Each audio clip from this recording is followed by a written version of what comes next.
Las células de Sertoli hemos dicho que son unas células bastante irregulares que tienen una forma piramidal y que rodean a todas las células de la progenie espermática. Es decir, que la están como rodeando, como abrazando a todas las células de la progenie. En la base de estas células están apoyadas sobre la lámina basal y después llegan a la luz en la parte apical. Pero no tienen como límite definido, es como si fueran células gelatinosas que las engloban a todas las células de la progenie espermática. Pero se unen entre sí de una manera muy especial. Esa unión entre las células de Sertoli en el túbulo seminífero es muy importante, porque va a formar una estructura que la vamos a ver más adelante que se llama barrera hematotesticular, que es una barrera que impide el contacto de la sangre de los capilares del testículo con las células de la progenie espermática. ¿Por qué tienen que estar separadas? ¿Han pensado ustedes las células de la progenie espermática de la sangre?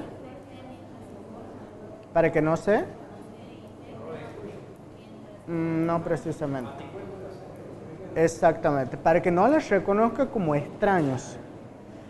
El tejido, los espermatozoides y demás, si salieran a la sangre, nuestro sistema inmunológico los reconocería como extraños. Desencadenaría toda una respuesta inmune, humoral, celular y de anticuerpos para tratar de destruirlo. Entonces, la función de esa barrera es evitar que pasen las células y los anticuerpos de la sangre y destruyan el tejido de las células espermáticas. ¿Sí? Además, la otra función de las células de Sertoli es que, como no están en contacto con la sangre, las células de la progenie, tienen que alimentarse de alguna forma. Entonces, la otra función es brindarles soporte, protección, aportar los nutrientes y, sobre todo, protegerlos de los microorganismos y demás que puedan infectar a las células de la progenie. Ahí, en ese caso. Pero las células de Sertoli, ¿sí?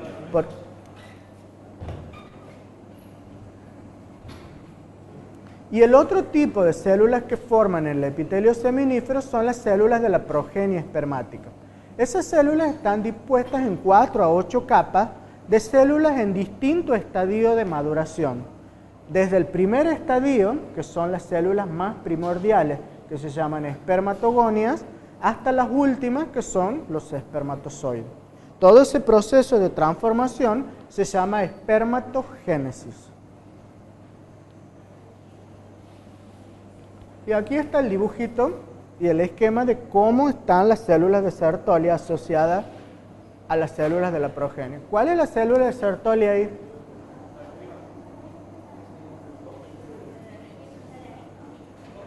La célula de Sertoli es todo esto. Todo eso, da vuelta por aquí y viene por aquí. ¿Sí? Esa célula totalmente irregular es la célula de Sertoli. Es como que las está... Y estas células son las de la progenie. Estos son espermatogonias y estos son espermatocitos primarios y secundarios en distintos estadios.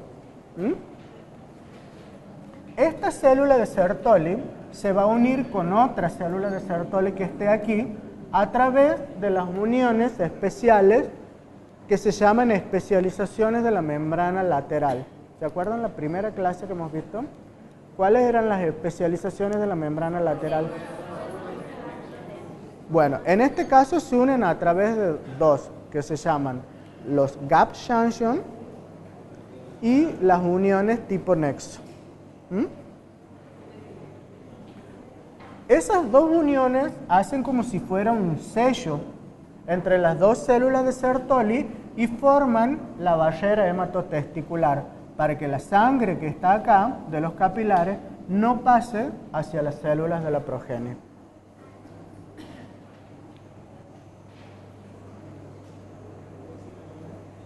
Bueno, hemos dicho entonces que además de las células de Sertoli, el epitelio seminífero estaba compuesto por otras células que eran las células de la progenie espermática. Las células de la progenie espermática son un grupo de células que están en distintos estadios de maduración y que van a ir sufriendo un proceso de maduración y transformación hasta convertir finalmente el producto final, que es el espermatozoide, que es el que va a salir a la luz del túbulo seminífero. Esos distintos estadios de transformación se conocen con dos nombres. Uno que se llama espermatogénesis y otro que se llama espermiogénesis. ¿Cuál es la diferencia entre uno y otro? La espermatogénesis implica toda la serie de divisiones meióticas que tienen lugar en las células de la progenie espermática. Y la espermiogénesis implica la última etapa donde esta célula ya dividida se va a especializar y transformar en lo que llamamos el espermatozoide. Ahora, ¿por qué las células de la progenie sufren divisiones meióticas? Exactamente. De división. ¿Por qué?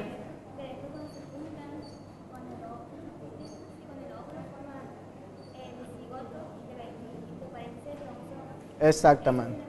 ¿Cómo se llaman las células que tienen la mitad de los cromosomas?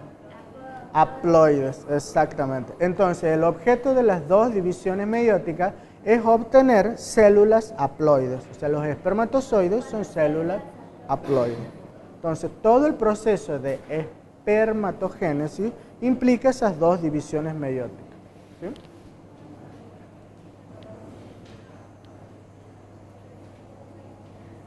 Bueno, aquí está otro corte histológico para que ustedes vean. Este es un túbulo seminífero, este es otro túbulo seminífero, este es otro túbulo y aquí hay otro túbulo. Este es el septo. ¿De qué? Si este es un túbulo, este es otro túbulo, este es otro y este es otro, ¿qué es esto?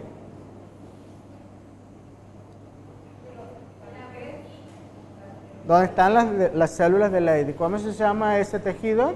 La túnica albugínea, que separa a los túbulos seminíferos entre sí. Entonces, esto es para que vean bien la estructura de los septos de la túnica albugínea, donde están las células de Leydig o células intersticiales. Estas células de Leydig están muy asociadas a los capilares sanguíneos. ¿Por qué?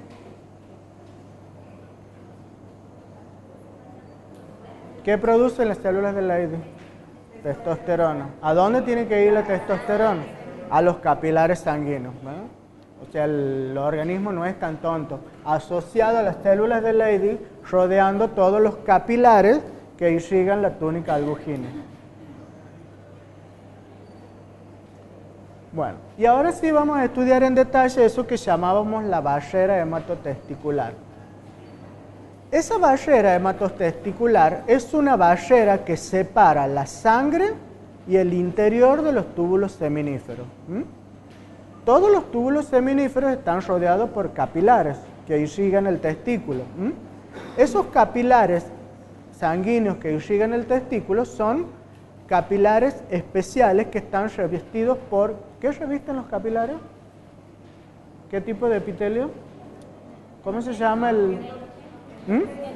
Endotelio, exactamente. El epitelio que reviste todos los vasos sanguíneos se llama endotelio. En el caso de los capilares sanguíneos de los testículos, el endotelio es de un tipo especial de endotelio que se llamaba fenestrado. ¿Por qué? Eso creo que les he preguntado en el parcial. ¿Cuáles eran los distintos tipos de epitelio? Que creo que 4 han contestado bien nada más. ¿Cuáles son los distintos tipos de endotelio? ¿Cómo? Muy bien. Y en el testículo, el que se encuentra es el fenestrado. ¿Cuáles eran las características histológicas del epitelio fenestrado? Exactamente. ¿Y para qué sirve eso? Para que deje pasar moléculas grandes. ¿Sí? Bueno, ese tipo de epitelio se encuentra entonces en los capilares que irrigan el testículo. Las uniones entre las células de Sertoli, que hemos dicho que son a través de las especializaciones de la membrana lateral, gap junction y uniones estrechas, constituyen esa barrera para evitar el paso de moléculas grandes por el espacio que existe entre ellas. o sea, las moléculas que salen del epitelio fenestrado solo pueden pasar a través de las células de Sertoli, nunca directamente a las células de la progenie espermática, porque está la barrera antes, ¿sí? Y ahí están más en detalle cuáles son los componentes de la barrera hematotesticular. A ver si identifican. ¿Cuáles son las células de Sertoli ahí? ¿Las que están en color? ¿Color amarillo? Amarillo es el núcleo, pero la célula, todo esto es el citoplasma de la célula. Esta es una célula de Sertoli y esta es otra célula de Sertoli. Las células de la progenie, todas estas. Estas que están aquí, estas que están aquí. ¿Cómo? No te escucho. La barrera hematotesticular no tenía pericitos también. Son células. No tenía, no. La barrera hematotesticular está formada solo por la unión. Esta célula de Sertoli, ¿dónde se une con la otra? Esta célula de Sertoli, ¿dónde se une con esta? Aquí. O sea, esto también es citoplasma de la célula. Y aquí están las especializaciones de la membrana lateral. Esto está prácticamente sellado. Entonces, para aquí es un compartimiento y para allá es otro. Las células de Sertoli separan el primer estadio de las células de la progenie, que son las espermatogonias para un lado, y el resto de las progenias para acá.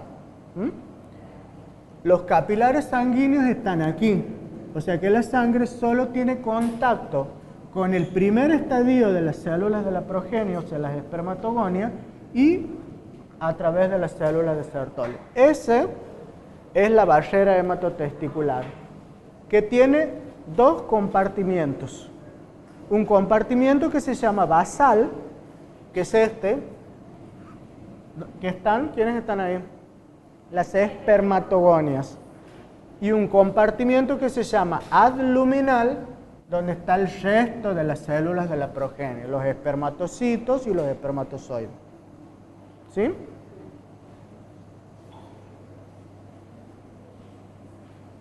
Esto seguro que le preguntan en el parcial, ¿no? Bueno, aquí está otro esquema más en detalle de los dos compartimientos. Este es el compartimiento basal. ¿Cuáles son las células de Sertoli ahí?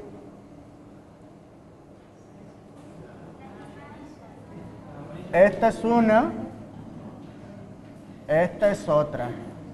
Las dos células de Sertoli están unidas aquí por la especialización de la membrana. Estas que están aquí, ¿qué son? Las espermatogonias. Entonces, este es el compartimiento basal, ¿sí? Y aquí están los espermatocitos y los espermatozoides, entonces este es el compartimiento adluminal, ¿sí?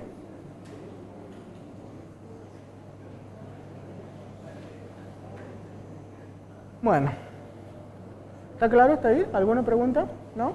No es tan difícil, ¿verdad? No pensaban que nuestros testículos eran tan complicados. Bueno. Hemos dicho entonces que la función del testículo era dos. Una, las funciones del testículo son dos. Una, producir testosterona, y la segunda, producir espermatozoides.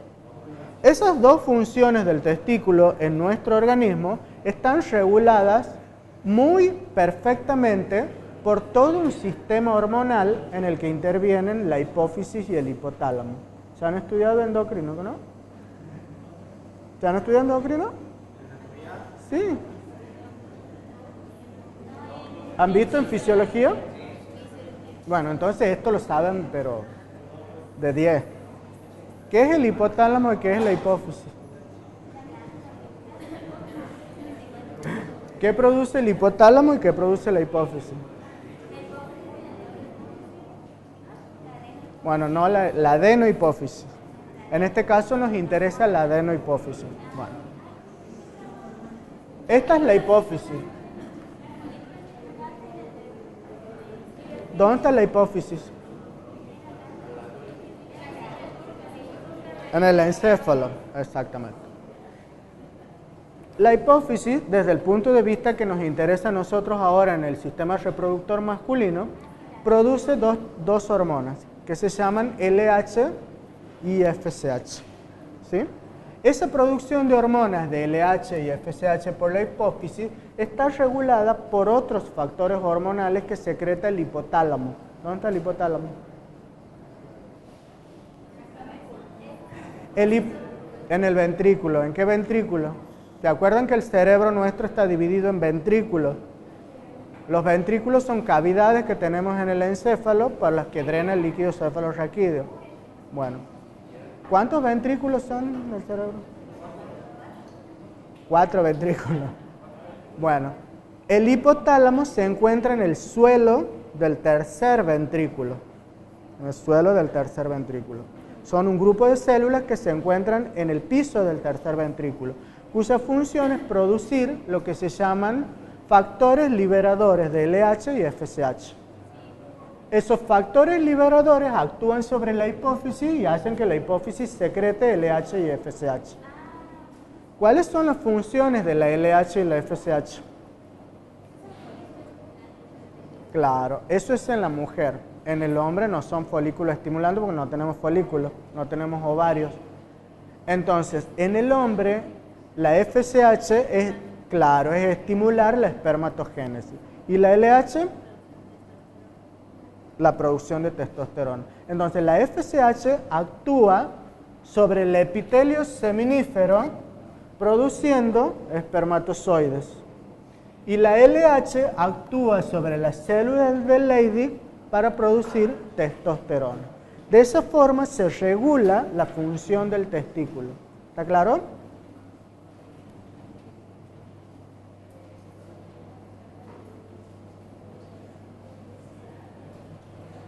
Y ahora sí vamos a ver específicamente cómo se producen los espermatozoides. Hemos dicho que los espermatozoides se producen por dos mecanismos. El primero, que es la espermatogénesis, y el segundo, que es la espermiogénesis. La espermatogénesis involucra los pasos que ocurren desde la célula primordial, que está allá arriba, hasta que se transforma en espermátidos. Esos pasos no son otra cosa que divisiones meióticas, las dos divisiones meióticas que ocurren en cualquier célula que tiene que transformarse en haploide. Esa célula primordial primariamente se va a transformar en una espermatogonia. Esa espermatogonia va a sufrir la primera división meiótica para originar lo que se llaman espermatocitos secundarios. Los espermatocitos secundarios, ¿qué son? ¿Diploides o haploides? ¿Dónde se produce la división en la primera división meiótica o en la segunda? En la segunda división meiótica se produce la segregación y se producen las células haploides. Entonces, la primera división meiótica origina dos células que se llaman espermatocitos secundarios. Esos espermatocitos secundarios entran a la segunda división meiótica y originan ahora sí 4 células haploides que se llaman espermátides. Entonces tenemos espermatogonias, espermatocitos primarios, espermatocitos secundarios y espermatogonias. Y hasta y espermátides. Y hasta el estadio de espermátides hemos terminado lo que se llama la espermatogénesis. La transformación de estas espermátides en espermatozoides es lo que vamos a llamar espermiogénesis.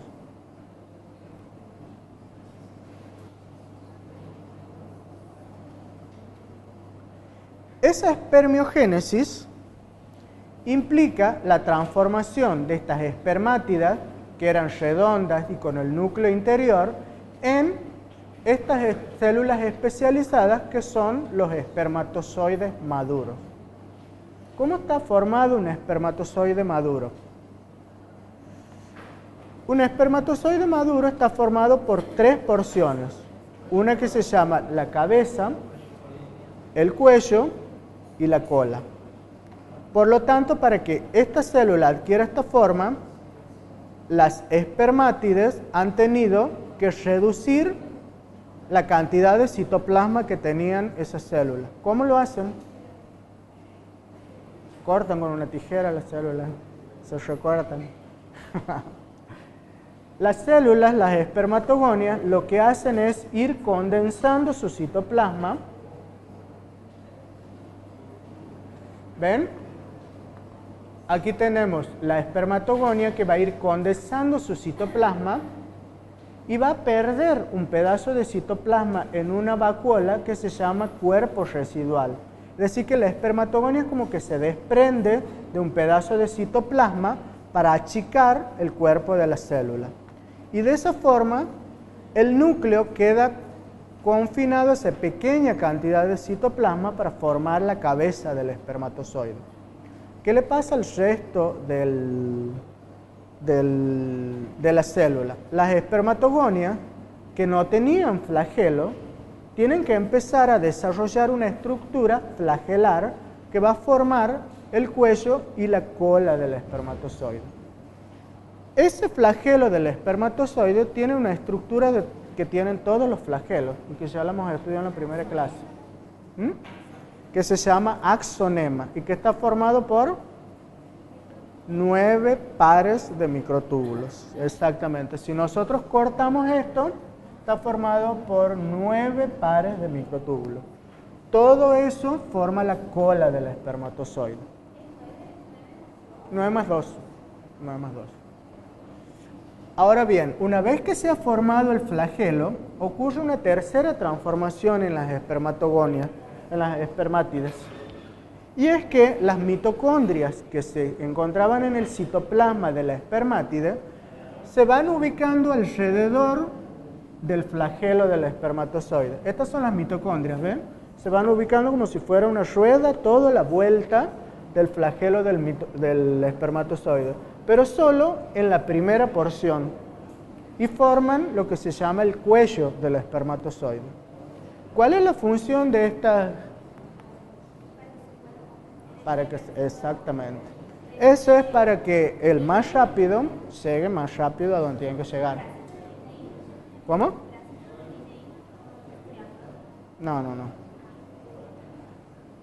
Estas mitocondrias que se encuentran rodeando la cabeza es lo que van a dar la energía para el movimiento del flagelo. Imagínense que este espermatozoide que tiene que atravesar todo el trayecto desde el cuello del útero hasta las trompas de Falopio.